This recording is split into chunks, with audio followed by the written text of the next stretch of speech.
সিদ্ধান্ত লোৱা হৈছে আপোনালোকে গোটেইখিনি এবাৰ থুলমূলকৈ কৈ দিছো কেবিনেটত আমাৰ আজি আসাম এগ্ৰিকালচাৰেল প্ৰডিউস আৰু লাইভষ্টক মাৰ্কেটিং এই এক্ট এখন আমি আনিবৰ বাবে সিদ্ধান্ত লৈছো ইয়াৰ ফলত আমাৰ কৃষকসকলে কৃষিজাত সামগ্ৰী সমূহ বজাৰত বিক্ৰী কৰিবলৈ সুবিধা পাব আৰু এই বিষয়ে আমি সামাজিক মাধ্যমত গুটেখিনি দি দিম আপোনালোকে চাব পাৰিব আমাৰ জোৰহাট মেডিকেল কলেজৰ 20 গৰাকী ফিজিঅথেৰাপিষ্ট স্পীচ থেৰাপিষ্ট এখেতসকলৰ দৰমহাৰ অলপ খেলিমেলি আছিল আজি সেইটো কেবিনেটে কাৰেক্ট কৰি দিয়ে হিমাচল প্ৰদেশত যি বানপানী আমি দেখা পাইছো যথে আজিও প্ৰধানমন্ত্ৰী হিমাচল প্ৰদেশতে আছে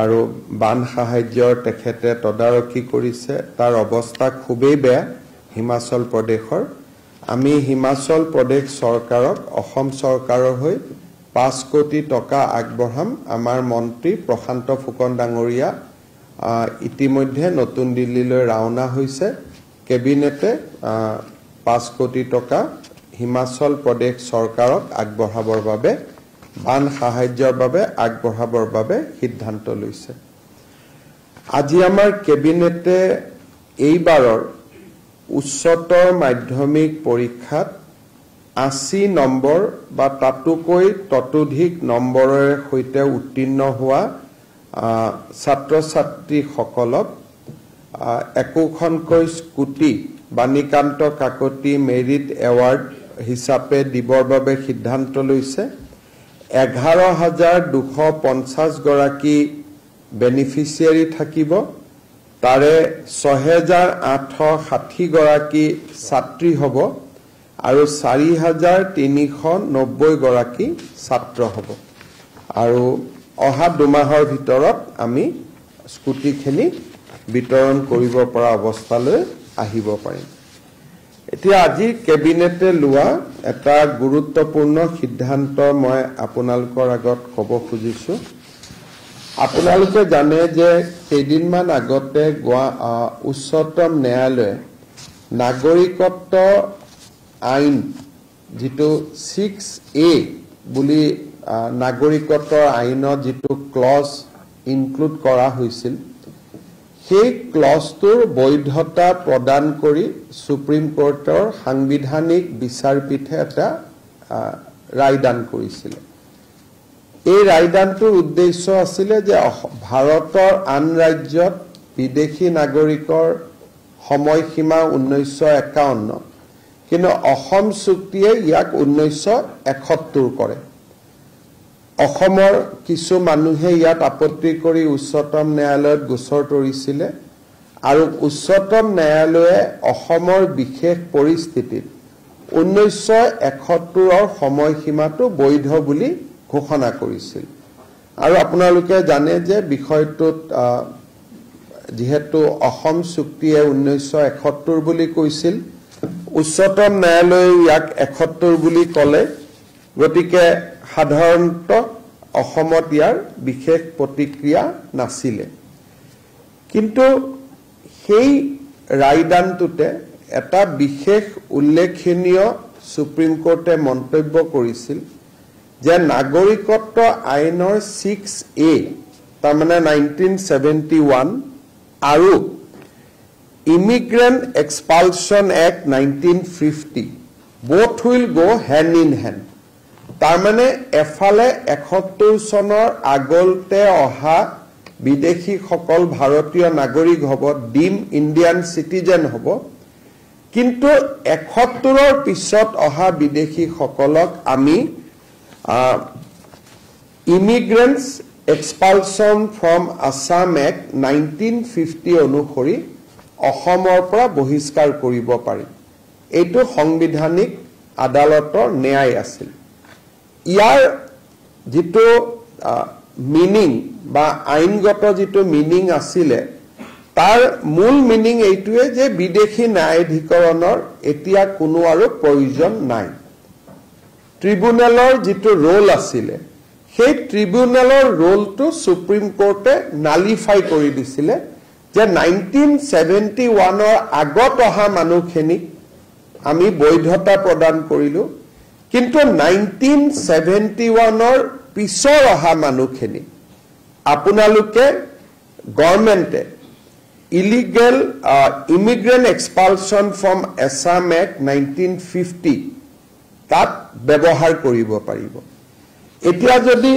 আপোনালোকে এটা চাব যায় আমাৰ অসমত বৰ্তমানৰ দিনতো ফৰেনাৰ্ছ ট্ৰিবিউনেল সমূহত ৮২,০০০ কেছ পেন্ডিং হৈ আছে আৰু ট্ৰিবিউনেলৰ প্ৰক্ৰিয়াটো এটা যথেষ্ট জটিল প্ৰক্ৰিয়া ট্ৰিবিউনেলৰ পিছত হাই কোৰ্ট যাব সুপ্ৰিম কোৰ্ট যাব এটা দীঘলীয়া প্ৰক্ৰিয়া কিন্তু 1950 চনত অসমৰ বাবে যি এই বিশেষ আইন প্ৰণয়ন কৰা হৈছিল সেই আইন অনুসৰি বিদেশী বহিষ্কৰণৰ ব্যৱস্থাটো অত্যন্ত খৰতকীয়া আছিল আৰু ইয়াৰ মূল মিনিং এইটোৱে আছিল যে সেন্ট্ৰেল গভৰ্ণমেণ্টে এজন অফিচাৰক অথৰাইজ কৰিব আৰু তেওঁ মানুহজনক ইভাকুৱেশ্যন অৰ্ডাৰ দিব পাৰিব যদি মানুহজন বিদেশী হয় তাৰ মানে পুশবেক অৰ্ডাৰ দিব পাৰিব সেন্ট্ৰেল গভৰ্ণমেণ্টে বাই নটিফিকেশ্যন ডেপুটি কমিশনাৰ সকলক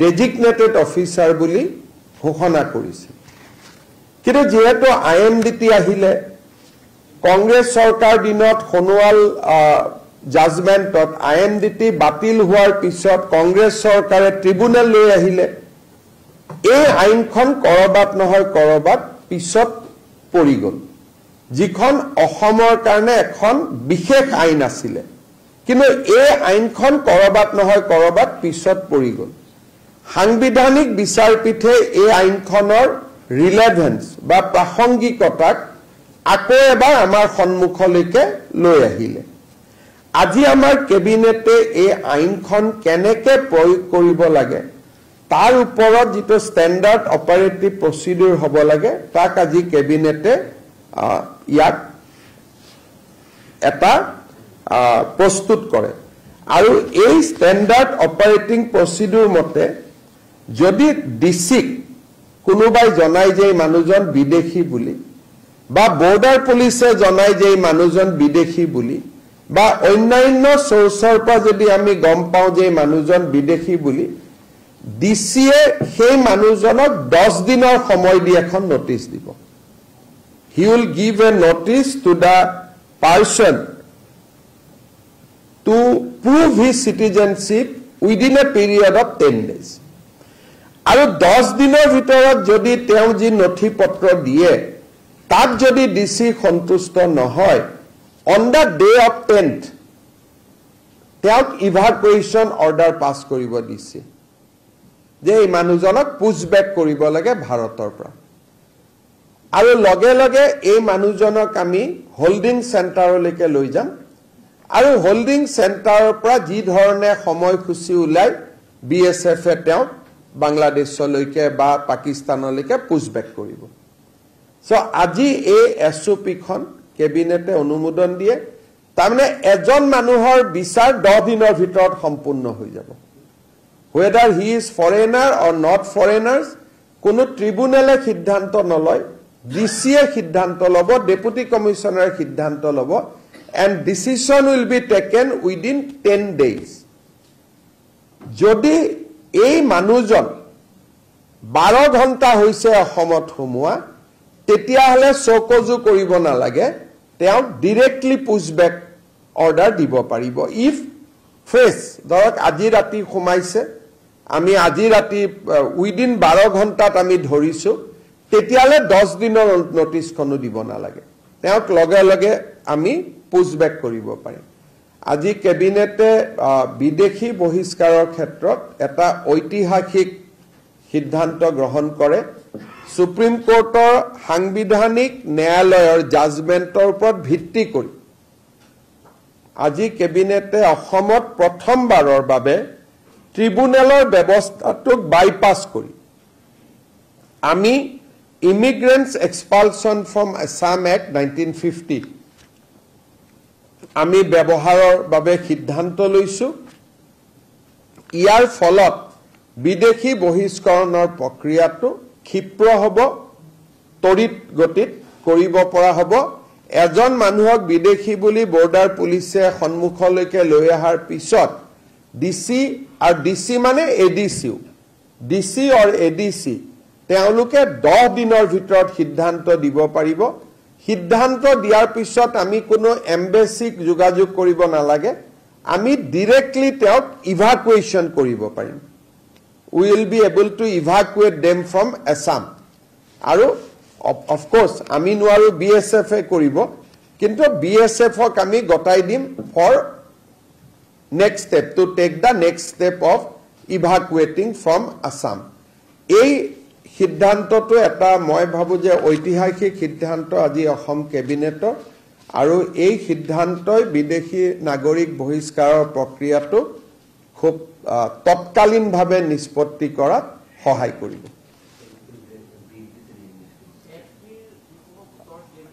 সেইবিলাকটোতো ঘূৰাই আনিব নোৱাৰি, যি 86,000 গোচৰ আছে সেইখিনি থাকিব, কিন্তু FTA যি 1,16,000 বিদেশী বুলি ঘোষণা কৰি থৈছে, তেওঁলোকৰ যদি হাইকোৰ্ট বা কাৰোবাৰ ষ্টে অৰ্ডাৰ নাই, তেওঁলোকক আমি ইভাকুৱেট কৰিব পাৰিম আণ্ডাৰ দিছ অৰ্ডাৰ। যদি ষ্টে অৰ্ডাৰ আছে তেতিয়া আমি নোৱাৰো।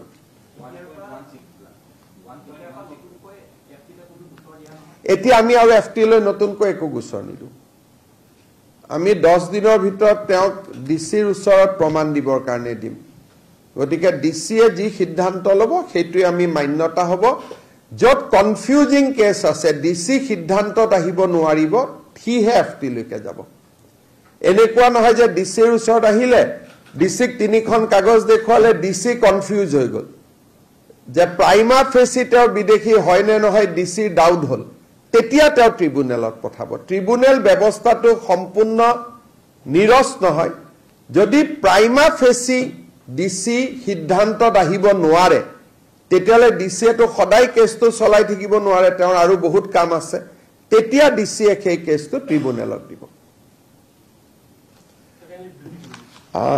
While upholding clause section 6A of Citizenship Amendment Act, Supreme Court, through the constitutional bench, has clearly indicated that the government of Assam is free to use the Immigrant Expulsion from Assam Act 1950 to detect and deport foreigners.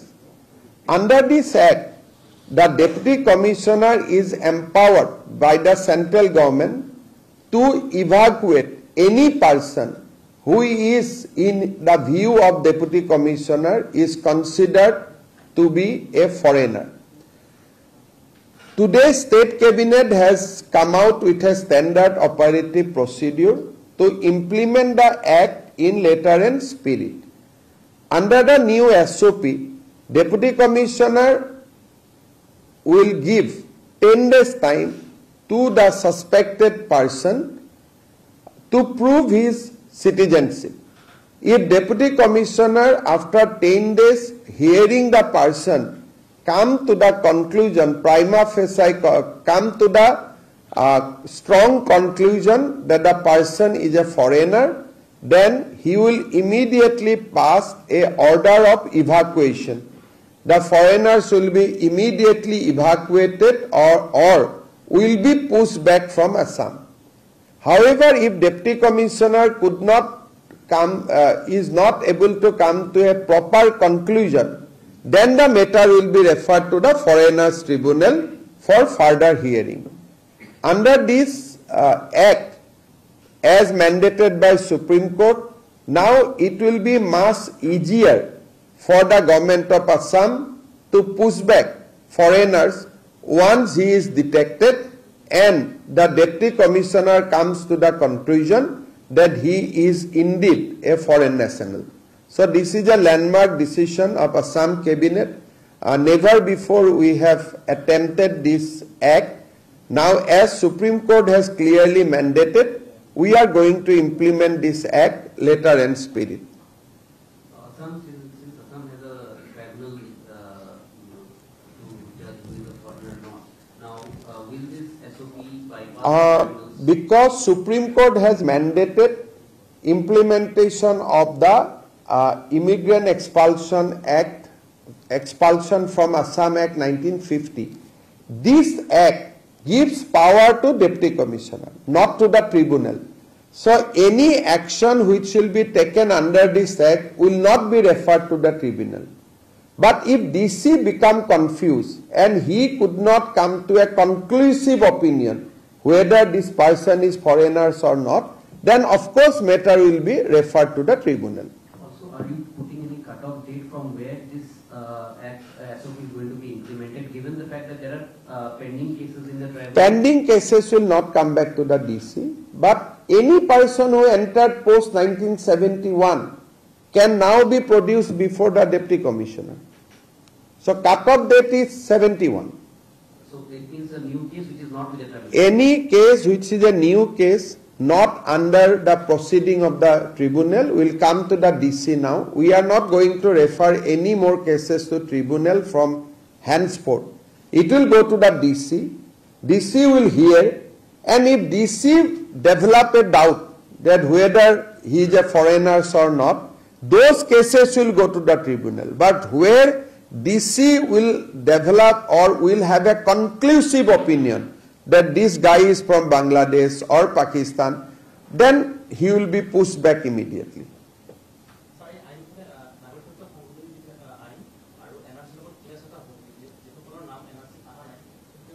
ইয়াত আৰু এক্টত কোনো NRC টেনআৰসিৰ শব্দ নাই NRC থাকিলেও যাব না থাকিলেও যাব এইখন আইনৰ লগত এনআৰসিৰ কোনো ৰেফাৰেন্সও নাই এনআৰসিৰ কোনো সম্বন্ধও নাই আৰু উচ্চতম ন্যায়ালয়ে ইতিমধ্যে কৈছে এনআৰসিত নাম থাকিলেও নাথাকিলেও বিদেশীয়ে যদি বিদেশী বুলি প্ৰুভ হয় তেওঁ যাব লাগিব সুপ্ৰিম কোৰ্টে কেইদিনমান আগত আৰু এটা জাজমেন্ট দিছে যে এনআৰসিত নাম থাকা মানে তেওঁ স্বদেশী নহয় মেবি তেওঁৰ ক্লেইম এটা হ'ব মোৰ এনআৰসিত নাম আছে কিন্তু গভৰ্ণমেণ্টে যদি প্ৰুভ কৰিব পাৰে যে তেওঁ এনআৰসিত নাম থাকিলেও এও বিদেশী এনআৰসিত নাম সমুৱাটোৱে ভুল আছিল বেলেগ বাপেকৰ নাম নিজৰ বাপেক বুলি কৈছিল তেৰা সুপ্ৰিম কোৰ্টে আৰু এটা জাজমেন্ট কেইদিনমান আগতে দিছে যে এনআৰসি খন তেওঁ সেফগাৰ্ড নহয় এনআৰসিত নাম থাকা মানে তেওঁ 100% ভাৰতীয় নুবুজায় এইটো আৰু এটা বেলেগ এটা জাজমেন্ট কিন্তু এইখন এক্টত এনআৰসি সোৱা নুসোৱা কোনো কথা নাই ডিসিয়ে যি সিদ্ধান্ত লব সেইটোৱে ফাইনাল আপোনালোকে এখন পঢ়ি লব অনলি এক পেজৰ এক্ট হয় মাত্ৰ 6টা ক্লজ আছে তাত ক্লজ এটাই যে ডিসিয়ে যাকে ফৰেনাৰ্স বুলি ভাবে তাকে পুশব্যাক কৰিব পাৰে Do you think that this SOP that you have adopted now is going to take forward Assam's push in terms of the pushback which is already been followed in the state? We have pushed back almost 30,000 foreigners by now.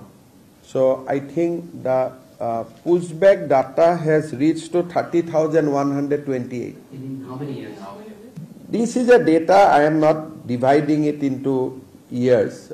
The total pushback from Assam so far is 30,126. Since 71? No. These are all recent data. So you don't. This is a data. I am not giving any year. For it is a data since we are implementing this. So now this data can be 10 years, 5 years, 2 years, 6 months, 2 months. This is a data. Where from I have not collected that, but in next press conference I can share with you. So far, pushback from Assam is 30,128. But after this adoption of SOP, the number will be increased significantly. আজি এটা কেবিনেটে approve কৰি দিছে কালি মাইনুটছখন সহি কৰিম পৰখি notification উলাব বা চথা দিনা উলাব another 7 days 3 days 4 days law departmentত যাব এবাৰ ভেটিং কৰিব যিখিনি সময় লাগে আৰু কেবিনেটে এপ্ৰুভেল কৰাৰ পিছত অৰ্ডাৰ এখন উলাওতে 6 দিন 7 দিন লাগে কিমান দিন এসপিখন এতিয়া মই টুইটাৰত দিয়ে দিম তাৰ কন্ডিশন এইখিনিয়ে মই যেটো দিছো যিখিনি একদম simple thing identification of illegal foreigner if the district commissioner receives some information from the police or any other sources that the person is suspected to be an illegal immigrant he will direct the person to produce evidence of his citizenship within 10 days. If the district commissioner finds that the evidence submitted by the suspected illegal immigrant is not enough satisfactory to prove his citizenship of India, he will record his opinion in writing, identifying the person to be an illegal immigrant, which shall consist of a concise statement of facts and finding thereof with reason. Then he will issue expulsion order. এখনটো supreme কোর্টে আইন বনাই দিছে, আমি supreme কোৰ্টৰ মতেহে কৰিছো। আৰু সৰু খুৰা সুপ্ৰিম কোৰ্ট নহয়, সাংবিধানিক বিচাৰপীঠ 6 জন বিচাৰাধিপতি ন্যায়াধীশে একে লগ হৈ দিয়া জাজমেন্টটোহে আমি ইমপ্লিমেন্ট কৰিছো। আমাৰ নিজৰ অৰ্ডাৰটো নহয়, এখন সংসদত হোৱা এখন আইন। সৰ্বানন্দ সোণোৱাল গোচৰতে কৈছিল যে ট্ৰিব্যুনেল নাই, এতিয়া আপোনালোকে এইখন আইন মতে বহিষ্কাৰ কৰিব পাৰে। কিন্তু লগে লগে সেন্ট্ৰাল গভৰ্নমেন্টে ফৰেনাৰ্স ট্ৰিব্যুনেলখন লৈ আহিলে। সেইকাৰণে আমাৰ সেই জাজমেন্টৰ এফেক্টখিনি কংগ্ৰেছে তেতিয়া নালিফাই কৰি দিলে। কোনেও গমো নাপালে তৰুণ গগৈ চৰকাৰৰ দিনত খুব সুন্দৰ কৰি ট্ৰিব্যুনেলৰ ব্যৱস্থাটো আকৌ লৈ অহা হ'ল। ট্ৰিব্যুনেলটো সুপ্ৰিম কোৰ্টে নোহোৱা কৰি দিলে, IMDT নোহোৱা কৰি দিলে, ফৰেনাৰ্স ট্ৰিব্যুনেল বুলি সেন্ট্ৰাল গভৰ্নমেন্টে ৰুল টু এমেন্ড কৰি ট্ৰিব্যুনেলখন লৈ আহিলে। তাৰমানে ট্ৰিব্যুনেলৰ ব্যৱস্থাটো চলি থাকিলে। এইবাৰ সুপ্ৰিম কোৰ্টে ফাইনেলি কলে যে অসম চৰকাৰে ট্ৰিব্যুনেলৰ যাব নালাগে বুলি কোৱা নাই, অসম চৰকাৰে এই আইনখন ব্যৱহাৰ কৰিব পাৰে। জাস্টিস সূৰ্যকান্তৰ দিয়া এটা judgement on behalf of the majority. গতিকে ইমান দিনৰ এটা প্ৰক্ৰিয়া এটা যে উইদাউট ট্ৰিব্যুনেলত নোযোৱাকৈ এক্সপেল কৰিব পাৰি, সেইটোৱে আজি এটা মান্যতা পালে। আৰু এটা আজি অসম চৰকাৰৰ এটা ঐতিহাসিক সিদ্ধান্ত। আৰু ই হাইকোৰ্ট সুপ্ৰিম কোৰ্টো হ'ব নোৱাৰে, কাৰণ this is a judgement of constitutional bench. আৰু এখন কনষ্টিটিউচনেল বেঞ্চ নোহোৱালৈকে this is the law of the land. গতিকে এই আইনখন বদলাবৰ কাৰণে 6 জনীয়া বিচাৰপীঠ এখন লাগিব। 6 জনীয়া নহয়, 6 জনীয়া জাজমেন্ট দিছেতো 7 জনীয়া লাগিব। গতিকে এক প্ৰকাৰ this is the law of the land as of নাও।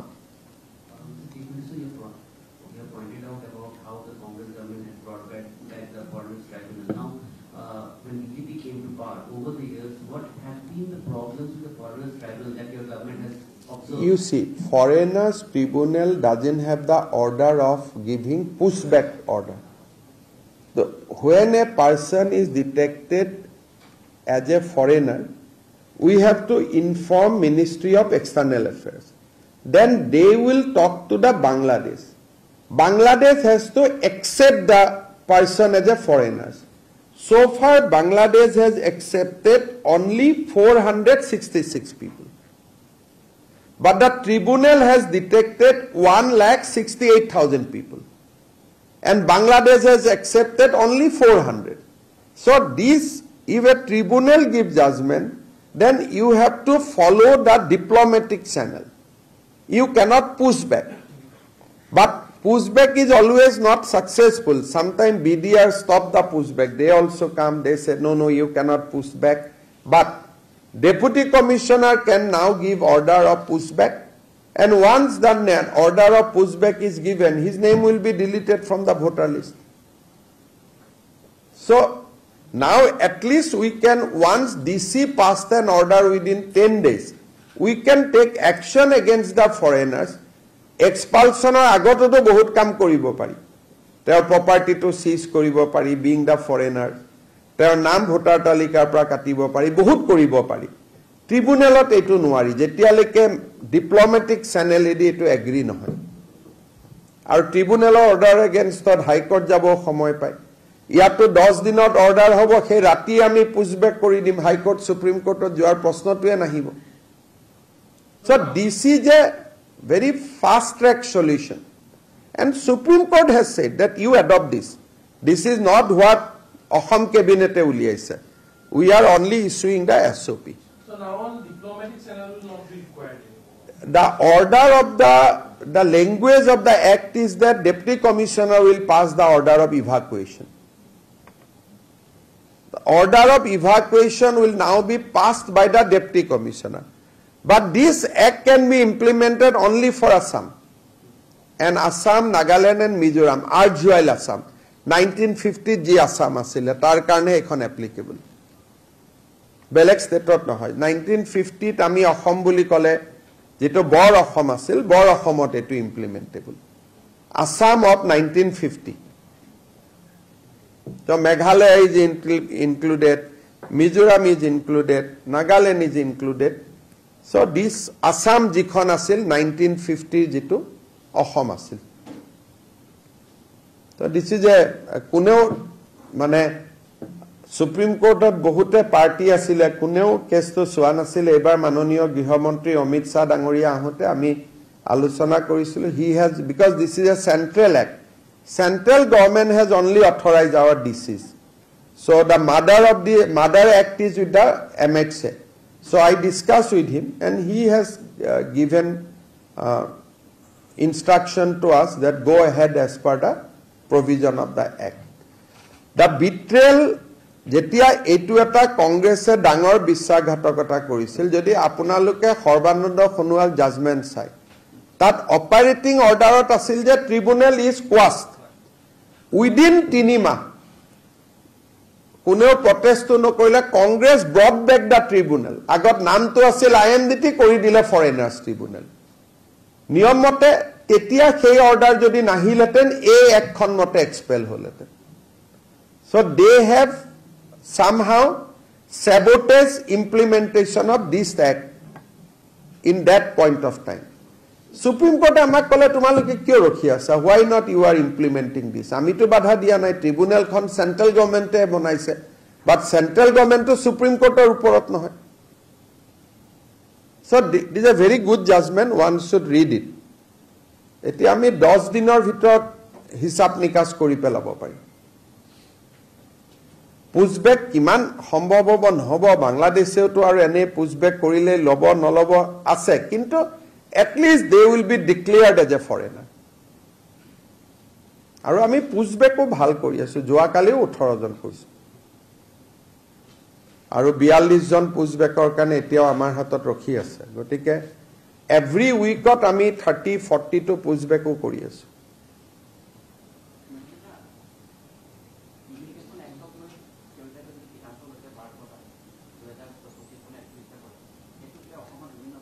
হেতু লইতো 12 জনৰ কাৰণে আৰু কি কমেন্ট দিব এপ্লাই কৰিছে 12 জন আপোনালোকে এটা কথা বুজি চাব যে অসমৰ বঙালী হিন্দু মানুহ 1971 ৰ আগত অহা নহলে সুবিধা পাই তেওঁলোকে কি এপ্লাই কৰা নাই সিএ খনটো আজি আইন হয় দেশৰ আইন হয় দেশৰ আইন হোৱা সত্ত্বেও 12 জন বঙালী মানুহে এপ্লাই কৰিছে তার মানে কি যে বঙালী মানুখেনি মনত কনফিডেন্স আছে যে আমি ভাৰতীয় আমি কি এপ্লাই কৰিম গটিকে বিতৰ্কটোৱে প্ৰাসংগিক নহয় যদি তেওঁলোকে ভয় খালেহেঁতেন তেওঁলোকে তো সিএত আবেদন কৰিলেহেঁতেন সিএত আবেদনে 12 জন হৈছে আন্দোলন কৰা মানুহ 500 জন বিদেশী বুলি এপ্লাই কৰা মানুহ 12 জন এটা গুটেটো ম্যাথমেটিক্সটোৱে নিমিলে নহয় গটিকে ভাৰতৰ আন জাগাত এই আইনখন সিএৰ প্ৰাসংগিকতা আছে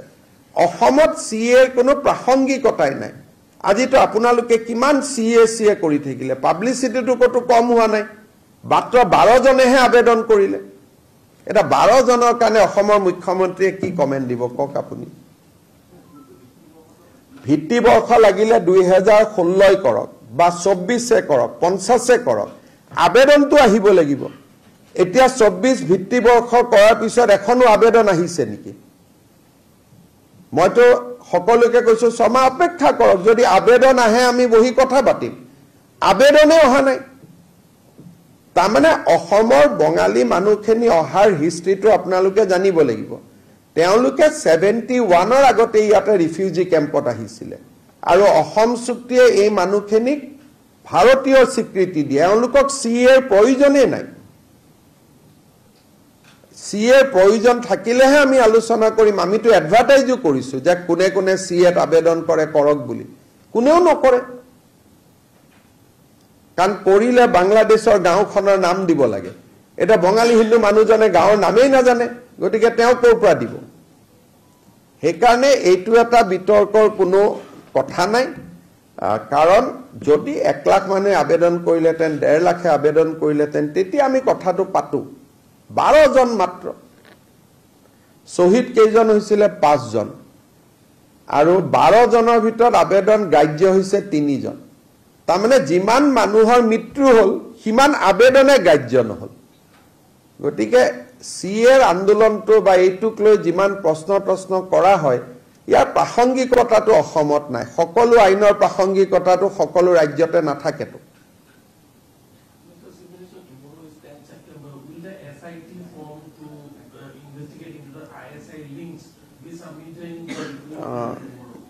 My PPS will be able to tell you whether they have sought time from me or not, but they have not sought any extension. The SIT has not sought any extension. Jodi extension khujileten file would have come to me. So they have not sought any extension. 10th September is the last date. So my PPS will be able to tell you whether they have sought my time or not. So normally I see my interview for tomorrow at night only. SITৰ সময়সীমা আছিল 10 সেপ্টেম্বৰ আৰু তেওঁলোকে মোৰ পৰা কোনো extension বিচৰা নাই যে আমাৰ কাম ৰখি গৈছে আৰু আমাক 15 দিন দিয়ক 1 মাহ দিয়ক যদি এক্সটেনশন বিচৰা নাই তেলে কালিটো ৰিপৰ্ট দিব লাগে গতিকে মোৰ অফিসে আপোনালোকক ক'ব পাৰিব কালি মোৰ পৰা সময় SIT লৈছে নে নাই লোৱা কালি নিয়মতেটো আহি মোক দিব লাগে প্ৰতিবেদন I have to read the report.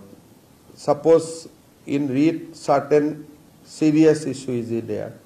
So immediately it will be processed. Means I have seen the report, nothing is there. I will close it. So first I have to see the report. Before looking at it, if I make some comment, it will be biased. So tomorrow let the report be come to me if they have sought my time. Or if they have not sought my time, then at 6 p.m. I will ask my office what happened. They will tell me. So after that, I will read the report. Then after reading the report, if I think it is very serious, I might have to talk to Prime Minister, I might have to talk to Home Minister, or if not serious, then there will be different procedure. So first I have to read it. Before reading it, I cannot make any comment. But as SIT has not sought time for extension, so basic conclusion is that tomorrow they definitely they are going to give the report to me or to the Chief Secretary, either way. Ha, koi log etu.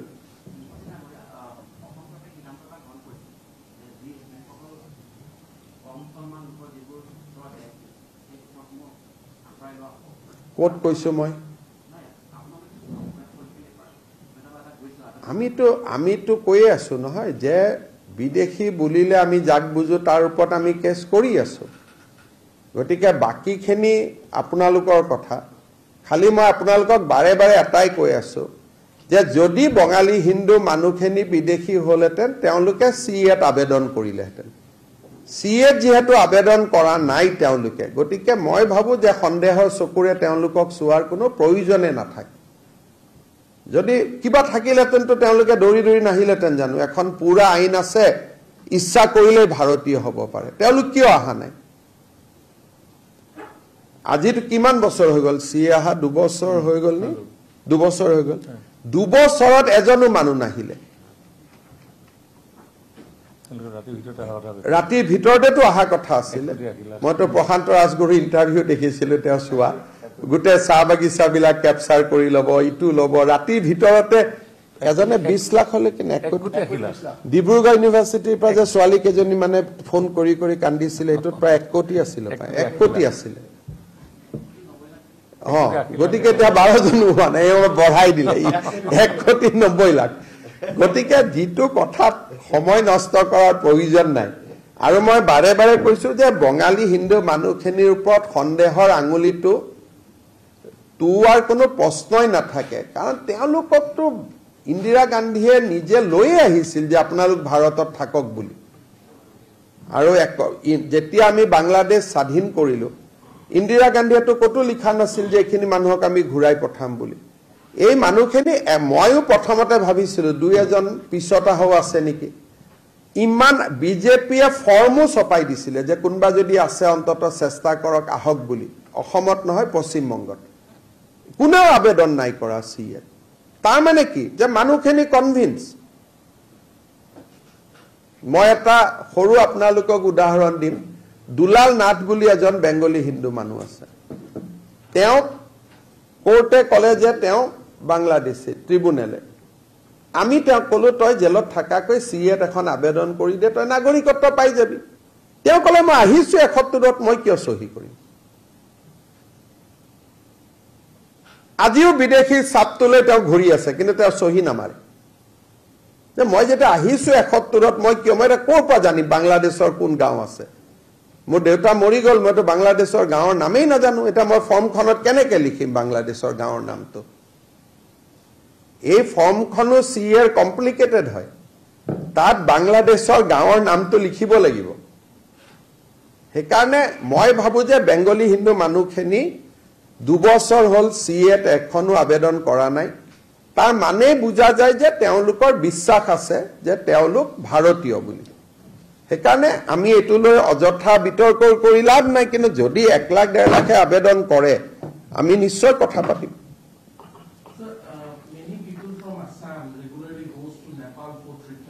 Given that the situation in Nepal is very alarming since yesterday, are you going to set up you do not ask me certain developing question because these are questions to be answered by the MEA. These are very developing situation. One of my comment can create even it might put our Indian people at risk. So I think we should refrain from commenting on a developing situation. প্ৰধানমন্ত্ৰী ডাঙৰীয়াৰ আপোনালোকে জানে যে তেখেতে 13 তাৰিখ 4:20 বজাত বিমানবন্দৰত আহি উপস্থিত হ'ব 5:15 তেখেতে ভূপেন হাজৰিকা ডাঙৰীয়াৰ ভাৰতৰত্ন ভূপেন হাজৰিকাৰ জন্ম শতবাৰ্ষিকী অনুষ্ঠানত যোগদান কৰিব এই অনুষ্ঠান 1 ঘণ্টা 15 মিনিটৰ হ'ব আৰু এই অনুষ্ঠানৰ হাইলাইটস হৈছে প্ৰায় 1200তকৈও অধিক শিল্পীয়ে 18 মিনিট ভূপেন হাজৰিকা ডাঙৰীয়াৰ বিভিন্ন 14টা গান তেওঁলোকে একেলগে গাব অলপ প্যাৰাগ্ৰাফ আৰু অনুষ্ঠানটো খুব আকৰ্ষণীয় হ'ব সেই অনুষ্ঠানতে ভূপেন হাজৰিকাৰ এখন বায়োগ্ৰাফি আমি উদ্বোধন কৰিম যিখন ভাৰতৰ সকলো ভাষাতে অনুবাদিত হ'ব আৰু এই বায়োগ্ৰাফিখন অসমৰ 20 লাখ মানুহলৈকে পৰিয়াললৈকেও আমি প্ৰেৰণ কৰিম ৰিজাৰ্ভ বেংক অফ ইণ্ডিয়াই ভূপেন হাজৰিকাৰ প্ৰতিচ্ছবিৰে সৈতে 100 টকীয়া এটা 100 টকীয়া পায় না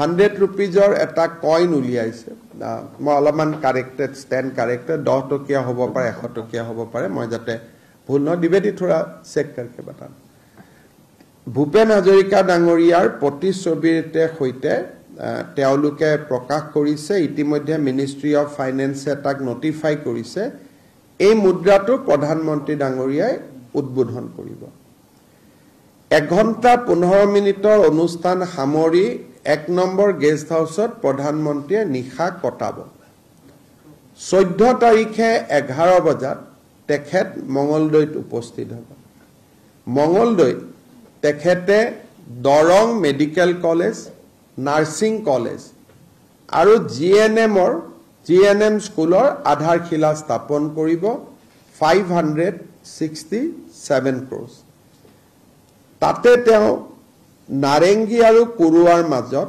ব্ৰহ্মপুত্ৰৰ নতুন দলঙৰ আধাৰশিলা স্থাপন কৰিব প্ৰায় 1200 কোটি টকা গুৱাহাটী ৰিং ৰোড যিটো ৰিং ৰোডে নাৰেংগীৰ পৰা জোৰাবাদ হৈ বাইহাটা চাৰিআলিৰ পৰা কুৰুৱা হৈ গোটেই গুৱাহাটীখনক এটা আৱৰ্তৰ ভিতৰলৈ লৈ আহিব, ৰিং ৰোড এটা নিৰ্মাণ কৰিব, 4,500 কোটি টকাৰ প্ৰজেক্ট। এই প্ৰজেক্টৰো শিলান্যাস কৰিব। দিনৰ 2:30 বজাত তেখেত নুমলীগড় ৰিফাইনেৰীত যাব। 5,000 কোটি টকা খৰচ কৰি নুমলীগড় শোধনাগাৰে নিৰ্মাণ কৰি ওলোৱা ভাৰতৰ প্ৰথমটো বায়' ৰিফাইনেৰী জৈৱ শোধনাগাৰৰ প্ৰধানমন্ত্ৰী ডাঙৰীয়াই আধাৰশিলা স্থাপন কৰিব। বাঁহৰ পৰা ইথানেল আৰু কেইবাটাও প্ৰডাক্ট এই জৈৱ ৰিফাইনেৰীটোৰ জৰিয়তে নিৰ্মাণ কৰা হ'ব। ট্ৰায়েল ৰান হ'ল, পাইলট ৰান হ'ল, নুমলীগড় ছাকচেছফুল হৈছে। ইয়াৰ পিছত তেখেতে এটা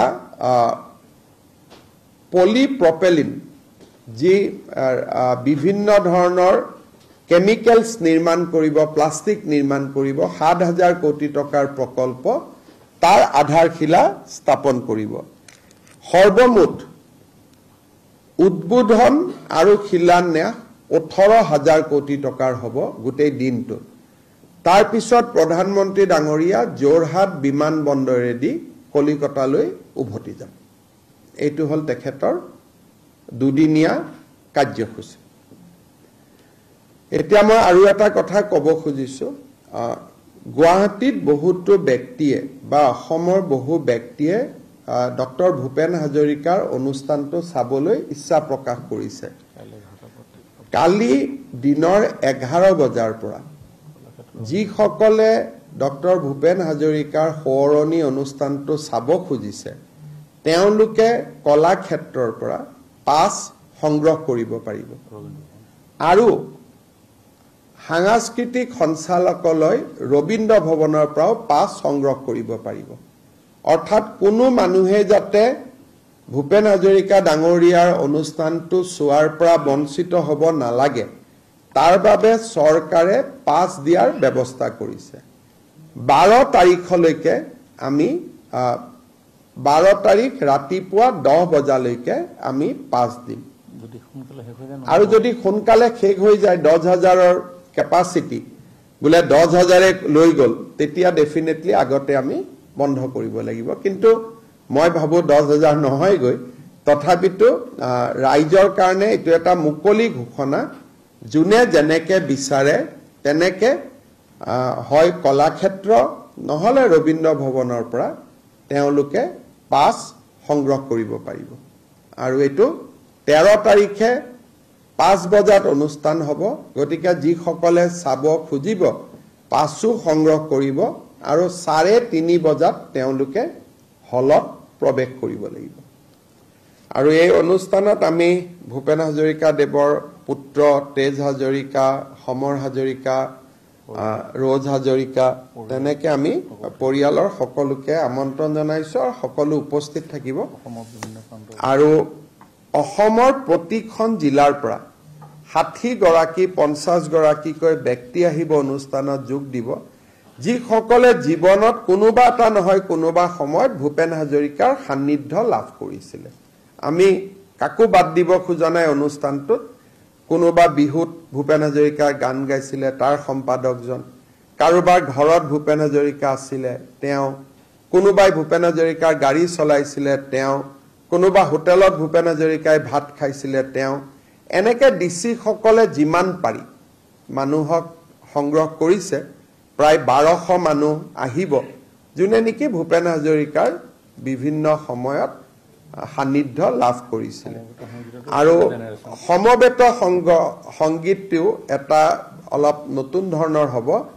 তাত একেবাৰে সৰু শিশুৰ পৰা একেবাৰে ছিনিয়ৰ আৰ্টিষ্টলৈকে প্ৰতিটো জেনেৰেশ্যনৰ শিল্পী তাত থাকিব।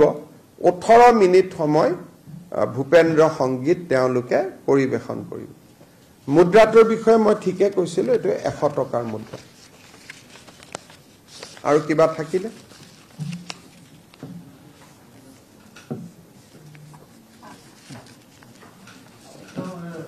राहुल गांधी के बाद दुकान फिर एटम बम, अभी हाइड्रोजन बम लेके आ रहे हैं।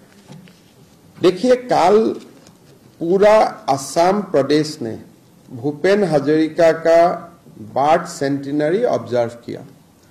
प्रधानमंत्री जी ने इनका ऊपर लेख भी लिखा। गृह मंत्री अमित शाह जी से लेकर हमारे पार्टी के अध्यक्ष जेपी नड्डा तक सबों ने भूपेन हजारिका का जो कंट्रीब्यूशन है इस कंट्रीब्यूशन को एक्नॉलेज भी किया, याद भी किया।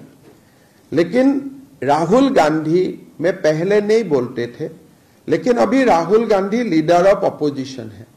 ही is holding a constitutional post. Rahul Gandhi ने एक शब्द भी भूपेन हजारिका जी का बारे में नहीं लिखा। ये अत्यंत खेद का बात है। सारे लोगों ने कुछ ना कुछ लिखे, लेकिन Rahul Gandhi being the leader of opposition, Rahul गांधीये एटा शब्द भूपेन हजारिकार नामत जोवाकाली निलिखिले और भूपेन हजारिकार स्मरणो नकरिले। यदि राहुल गांधी एमपी एजन हलतेन मैं ये विषय उल्लेखो नकरिलोहेतेन, किन्तु विरोधी दलपति भूपेन हजारिकाक बीजेपीये रुमंथन करिब एनेकुवा नहय। नन पलिटिकल और सकलोरे भूपेन दा।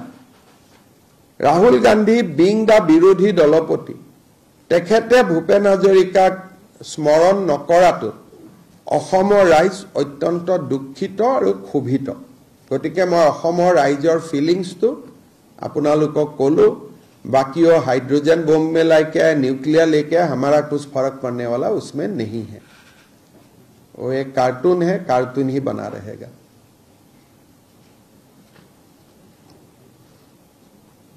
और क्या कत केटात কৰিছে চাওক। আমি কোৱাৰ পিছত 11টা বজাত ৰাতি 12:30 আৰু মল্লিকাৰ্জুন খাৰ্গে আৰু পিছত যেতিয়া আমি পইণ্ট আউট কৰিছো এইটো যেতিয়া বিজেপিৰ সোশ্যাল মিডিয়াই তেওঁক এটেক কৰিছে তেতিয়া কৰিছে। আজি মই কলো কালি কৰি দিলেহেঁতেন, এইটোৰ কোনো মিনিং নাই। টাইমিংটো চাওক না। ৰাতিপুৱা মোদীজীয়ে কেইটা বজাত লিখিলে, এইটো 12:30 কেতিয়া আহিলে যেতিয়া বিজেপিৰ পৰা সোশ্যাল মিডিয়াত এটেক কৰিলে তাৰ পিছত দিছে। গতিকে 12:30 এটা বাহি বিয়াত উৰুলি দিয়াটোৰ কি মিনিং আছে? সেইকাৰণে এইটো আপোনালোকৰ কাৰণে দিয়া, আমাৰ কাৰণে দিয়া নিদিয়া একে কথা। বাহি বিয়া এখনত উৰুলি দি ৰাতিপুৱা 9টাত ভূপেন হাজৰিকা আমি শ্ৰদ্ধা জনালো, সকলো হৈ গ'ল। 12:30 যেতিয়া বিজেপিৰ সোশ্যাল মিডিয়াত কালি এই প্ৰশ্নটো কৰা হ'ল তেতিয়া দৌৰাদৌৰিকৈ কোনোবাই টুইটটো অনুৱালে। সেইটোতো আৰু যদি মৰম থাকেতো ৰাতিপুৱাই কৰিব নহয়। গতিকে এইটোতো পোষ্ট ডেটেড চেক যে আহে তেনেকুৱা এটা কথা। সেইকাৰণে এইটো আপোনালোকে টুইট বুলি কৈছে কাৰণ আপোনালোকে ৰাহুল গান্ধীক ভাল পায় কাৰণে উলিয়াইছে। যোনে যাৰ থাকিব এইটো ৰাতিপুৱা 8 বজাতে 8:30 বজাতে দিব। আৰু নৰেন্দ্ৰ মোদী ডাঙৰীয়াই প্ৰবন্ধ লিখিছে প্ৰস্তুতি। তেওঁতো 12:30 বজাত যেতিয়া আমাৰ বিজেপি বিলাকে সোশ্যাল মিডিয়াত প্ৰশ্নটো তুলিলে তেতিয়া কৰবাৰ পৰা অসমৰ পৰা ফোন টোন গৈ যেনে তেনে এইটো মেনেজ কৰি আনিলে। সেইটোহে কথা। হ'ব, ঠিক আছে।